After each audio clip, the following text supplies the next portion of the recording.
Hello বন্ধুরা, স্বাগতম আপনাদেরকে নতুন আরেকটি ভিডিওতে। আজকের এই ভিডিওতে আমি আলোচনা করব সৌদি আরবে বর্তমানে গাড়িতে খরচটা কিরকম, গাড়ির কাগজপত্র তৈরি করতে কিরকম টাকা খরচ হয়, বিস্তারিত A to Z আপনাদেরকে ধারণা দিব। আপনারা অনেকেই এই বিষয়গুলো জানেন না, যে গাড়ি তো কিনছেন, পরে দেখা যাইতেছে খরচ সামলাইতে পারেন না বা অনেক অসুবিধা। এই ধরনের অনেকে আমাকে কমেন্ট করে, ভাই আমি তো গাড়ি কিনছি, এখন খরচটা সম্বন্ধে ধারণা নাই, বা অনেকে কিনবে এই খরচটা সম্বন্ধে জানে না।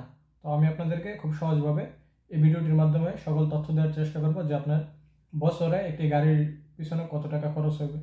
আর ইনকাম করতে গেলে তো খরচ দিতে তেমন একটা অসুবিধা হয় না, যদি গাড়িতে ইনকাম হয়, ইনকাম করলেন খরচটা বহন করতে কোনো সমস্যা নাই।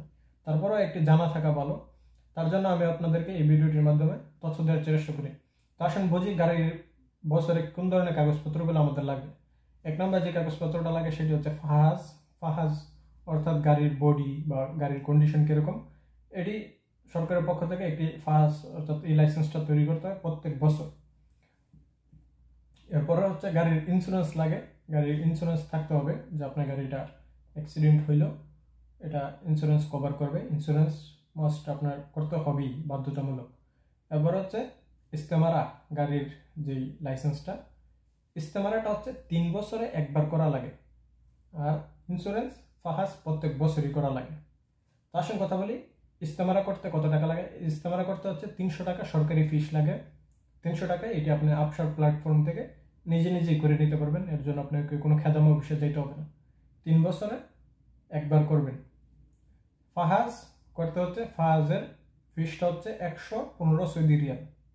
যদি আপনার গাড়ির কন্ডিশন ঠিক থাকে আপনি ফাহাজ নিয়ে করে নিতে পারবেন। যদি গাড়িতে সমস্যা থাকে সেগুলো কাজ করতে হবে।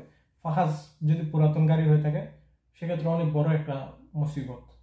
পুরাতন গাড়ির যাইলেই এটা না ওইটা সমস্যা ধরে, তারপরে এইগুলা ঠিক করে খরচটা অনেক বেশি হয়ে যায়। যারা নতুন গাড়ি কোনো সমস্যা নাই, তাদের ক্ষেত্রে কোনো অসুবিধা নেই, কারণ গাড়ি যদি ঠিক থাকে ফাহাজ দিয়ে দিবে। গাড়িতে কোনো ভুল থাকলে, লাইটের সমস্যা, টুকটাক সমস্যা, সেগুলা বলে দিবে যে ফাহাজ হবে না, তুমি এগুলো ঠিক করে নিয়ে আসো, ঠিক করলে টাকা দিব। প্রথমবার যদি আপনি যান 115 রিয়াল দিয়ে, যদি আপনার গাড়িতে কোনো ভুল ধরে, ধরেন আমি এবার গেছিলাম, আমার গাড়িতে লাইটে একটু প্রবলেম দিচ্ছে, যে লাইটের আলো কম। তো পরবর্তীতে আমি লাইটটা ঠিক করছি, 10 টাকা দিয়ে একটা বাল্ব চেঞ্জ করলাম, করার পরে আবার পুনরায় ঢুকলাম, আবার 40 রিয়াল দেওয়া লাগছে। মানে দ্বিতীয়বার যখন ফাহাজ করবেন, একবার ভুল দিলে ওই দিনই যদি আপনি আবার রিটার্ন আসেন 40 রিয়াল দিতে হবে। তো আপনি ধরেন 200 রিয়াল ফাহাজে গেল। যদি গাড়িতে সমস্যা থাকে সেটা একটু ভালো মানের গাড়ি নেবেন, যাতে সমস্যা না থাকে, বা সমস্যা থাকলে আগে ঠিক করায় পরে ফাহাজ করতে যাবেন। কারণ একবারের জায়গায় 2বার টাকা দেওয়ার থেকে ভালো। আমি প্রথমে বুঝছিলাম যে আমার গাড়িটা লাইটে একটু সমস্যা ছিল, আমি যদি আরেকটু বোধ দিবে না 10 টাকা দিয়ে বাল্বটা চেঞ্জ করা যেতাম, আমার এই সমস্যাটা ধরে না। তো আমাকে সমস্যা দিছে, দ্বিতীয়বার আমার আরও পরিশ্রম হয়েছে, কারণ অনেক লম্বা সিরিয়াল ধরে ফাহাজটা করা লাগে। ফাহাজ করে তো অনেক সময় জায়গা, সিরিয়াল অনেক বড় থাকে, সবসময় ভিড় থাকে, সবসময় সিরিয়াল থাকে। তো আপনারা ফাহাজ করেন আগে অবশ্যই এটা করে নেবেন, যে সমস্যাগুলো আছে সেগুলো ঠিক করে নেবেন, তাহলে বেশি টাকা লাগবে না। সরকারি ফিস হচ্ছে 115 রিয়াল। তারপরে হচ্ছে আপনাকে ইন্স্যুরেন্সের টাকাটা একটু বেশি। ইন্স্যুরেন্সের হিসাবটা কয়েকভাবে আসে। ধরেন আপনি কোনো অ্যাক্সিডেন্ট রেকর্ড নাই আপনার, সেক্ষেত্রে আপনার ইন্স্যুরেন্সের টাকাটা কম আসবে। যদি আপনার অ্যাক্সিডেন্ট রেকর্ড থাকে, আপনি 1 বছরে 2টা অ্যাক্সিডেন্ট করছেন, 1টা অ্যাক্সিডেন্ট করছেন, 3টা অ্যাক্সিডেন্ট করছেন, আপনার ইন্স্যুরেন্সের টাকা বেশি হয়ে যাবে। আপনার বয়স কম হইলে আপনার ইন্স্যুরেন্সের টাকা বেশি হবে। আপনার বয়স বেশি হইলে টাকা কম হবে, কম হইলে টাকা বেশি হবে, কারণ পোলাপেনের বিভিন্ন উল্টাপাল্টা গাড়ি চালায়, এই কারণে ইন্স্যুরেন্সের টাকাটা একটু বেশি আসে। তো আমার ইন্স্যুরেন্স করতে টাকা লাগে বর্তমানে, আমার এর আগের বার আমি করছিলাম 1440 রিয়াল দিয়ে, 1440 রিয়াল, 1200 রিয়াল, 1500 রিয়াল। আমি 2500 টাকা দিয়ে ইন্স্যুরেন্স করছি। আমার 2 বছর আগে ইন্স্যুরেন্সটা আমি 2600 রিয়াল দিয়ে করছি। 2600 রিয়াল দিয়ে করার কারণ হচ্ছে আমি ওই বছরে 3টা অ্যাক্সিডেন্ট করছিলাম, এবং 3টা অ্যাক্সিডেন্টের 2টা বল আমার পুরোপুরি 100 ছিল, আরেকটার বল ছিল 75-25। তো বলের ক্ষেত্রেও একটা তারা পার্সেন্টেজ দিয়ে থাকে। তো অ্যাক্সিডেন্ট বেশি হলে কিন্তু ইন্স্যুরেন্স বেশি হবে। তো আপনার গাড়িটা যদি ধরেন 20-এর মডেল, 20-22-এর মডেল হয়ে থাকে, আপনার 1500 টাকা ইন্স্যুরেন্স প্রত্যেক বছর খরচ ধরতে হবে। 1500, আপনার ইস্তেমারা 300, 1800, আর হচ্ছে ফাহাজে 200, 2000 টাকা। 2000 টাকা হলো এই খরচ। প্রত্যেক বছর এই খরচটা আপনি ধরে রাখেন। আর প্রত্যেক বছরের ভিতরে আরও 200 টাকা মাইনাস হবে। কেন? ওই ইস্তেমারা 3 বছর একবার করা লাগে। তারপর আরও টুকিটাকি খরচ মিলে আপনার 2000 টাকা শুধু কাগজপত্র খরচটা ধরতে হবে, যে প্রত্যেক বছর আমার কাগজপত্রে 2000 টাকা খরচ আছে। এরপরে আছে গাড়ি চালাইলে ইঞ্জিন অয়েল চেঞ্জ করতে হবে, গিয়ার অয়েল চেঞ্জ করতে হবে। প্রত্যেক 50,000 কিলোমিটার পরে গিয়ার অয়েল চেঞ্জ করা লাগে।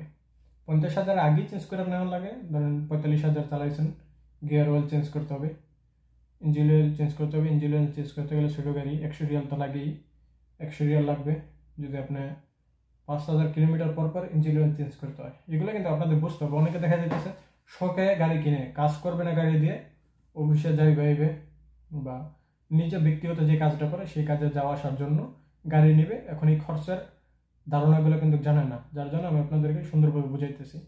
প্রত্যেক 5,000 কিলোমিটার পর পর ইঞ্জিন অয়েল চেঞ্জ করতে হবে। ইঞ্জিন অয়েল চেঞ্জ করার খরচটা আসবে, যদি ফিল্টার সহ আপনি 120 রিয়াল ধরেন, 100 রিয়াল আসে।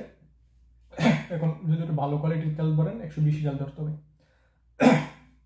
এরপর হচ্ছে আপনার যখন আপনি আবার ইঞ্জিনটা মানে ক্লিন করবেন, এটা একটা তেল আছে, ওই তেলটা দিয়ে ক্লিন করে, সেটার জন্য আরও 45 রিয়াল লাগে, 150 রিয়াল লাগে। তো 5,000 কিলোমিটার পর পর আপনার 150 রিয়াল হিসাব ধরেন, বা আপনি একবার ক্লিন করলেন, 10,000 কিলোমিটার পরে আবার ক্লিন করলেন, অসুবিধা নেই। প্রত্যেক 5,000 কিলোমিটার পর পর ক্লিন করানো লাগে না, গাড়ির মান যদি একটু ভালো হয়ে থাকে। তো এই হচ্ছে খরচ ইঞ্জিন অয়েল। পরে 45,000 কিলোমিটার পরে গিয়ার অয়েল চেঞ্জ করতে হয়। এছাড়া অন্য আর কোনো খরচ নাই যদি দুর্ঘটনা না হয়। এরপরে বাকিটা হচ্ছে চালাইলে তো তেল যাইবে, এগুলো তো চালাইলে খরচ তো দিতেই হবে। এটা সম্বন্ধে কী বলবো, কারণ একজনে চালাইবে বেশি, একজনে চালাইবে কম। তো এই ছিল বেসিক্যালি ধারণা। আশা করি আপনারা বুঝতে পারছেন। সবাই ভালো থাকবেন, সুস্থ থাকবেন। ইনশাআল্লাহ আপনাদের সাথে দেখা হবে পরবর্তী কোনো নতুন ভিডিওতে। আল্লাহ হাফেজ।